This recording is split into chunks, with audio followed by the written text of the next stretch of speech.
어제 토론회에서는 눈길을 끄는 이색 질문들도 등장해서 또 화제가 됐는데요. 어떤 이색 질문이었는지 함께 보시죠. 내년 4월 총선에서 한동훈 장관이 국민의힘 후보로 출마해야 한다. O 또는 X를 선택해서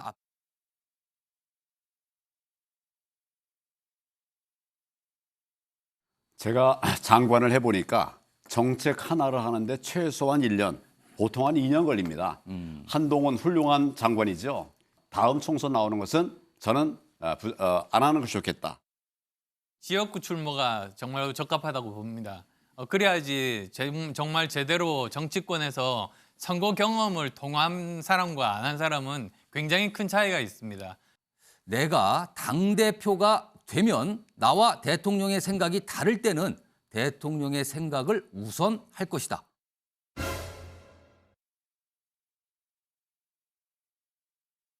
네, 바로 이 질문입니다. 김기현 후보만 X를 들었어요? 아니, 윤심 후보라고 불리는 김기현 후보만 X를 든 게 좀 맥락은 이해가 안 가는데요. 뭐 저는 저 상황은 좀 이해하겠는데 워낙 예를 들면 윤심이 김기현 후보에게 있는 거 아니냐라는 공격이 있기 때문에 예. 그런 부분들을 애들로 넘어가려고 하는 측면은 있겠습니다만 예. 제가 만약 대통령실에서 저걸 본다면 배은망덕한데 이런 생각이 들 것 같아요. 왜냐하면 생각을 해보십시오. 이준석 당대표가 날아갔죠. 그 이후에 나경원 후보, 그다음에 유승민 후보 다 예를 들면 출마를 포기했습니다. 그 과정에서 대통령실이 관여하지 않았다고 얘기할 수 있는 상황은 아니거든요. 그렇다면 소위 최악체였던 김기현 후보, 과거 여론조사 했을 때 최악체였었어요. 그 김기현 후보가 지금 여론조사 1위까지 올라오는데 김기현 후보가 자력으로 올라왔습니까? 저는 그렇게 생각하지 않거든요. 예. 그렇다면 저렇게 얘기하는 건 제가 볼 때 오히려 거짓말하는 거죠. 당원들에게 적어도 본인이 여기까지 올라온 데에는 윤 대통령의 윤심이 있다라고 하는 부분들을 솔직히 얘기를 해야 되는 거죠. 저는 제가 볼 때 솔직하지 않은 것 같아요. 저렇게 얘기하는 건 솔직하게 얘기하고 말한 것처럼 김기현이라는 사람은 미래 권력을 탐하지 않기 때문에 대통령과 잘 코옥이 돼서 당을 그다음에 국정을 이끌어갈 수 있다라고 얘기하는 것이 타당할 텐데. 그냥 O를 드는 게 날 뻔했다. 예. 그렇죠. 예. 그다음 또 하나 이제 아까 좀 잠깐 김우식 예. 그 교수님 제가 나름대로 좀 옹호를 해드리자면 예. 안철수 후보 예. 주변으로 매우 좋은 분들이 많이 가셨어요.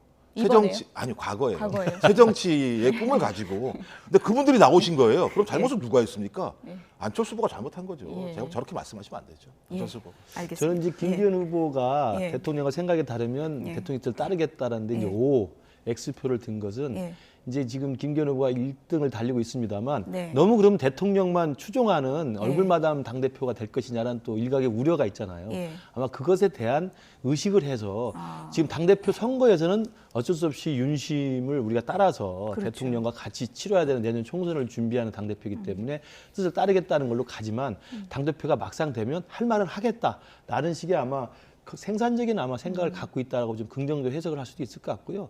또 하나는 그럼에도 불구하고 대통령과 신뢰관계가 워낙 탄탄해야 제가 이제 윤석열 대통령의 스타일을 우리가 좀 생각해 보면 기본적인 무한한 신뢰가 있어야 무한한 신뢰를 전제로 이렇게 하면 안 됩니다. 이렇게 생각을 좀 바꿔보십시오라고 설득할 수 있는 저는 가능성이 있다고 생각해요. 그러니까 이준석 당대표나 안철수 당대표나 안철수 그 후보나 이런 식의 어떤 분들과는 그 필요하기 때문에 이익을 같이 해서 같이 할 수 있지만 정말 마음속에서 우러나는 어떤 그 신뢰관계가 없다고 한다면 반대의 의견을 낼 경우는 이게 좀 굉장히 갈등이 격화될 수가 있거든요. 아마 그런 것들 충분히 인식하고 예. 김기현 후보가 나는 무한 신뢰의 근거에서 할 말을 하겠다. 당대표가 된 다음에는 예. 아마 그런 식의 메시지를 내려고 했던 게 아닌가 좀 긍정적 해석을 해주고 싶습니다. 예.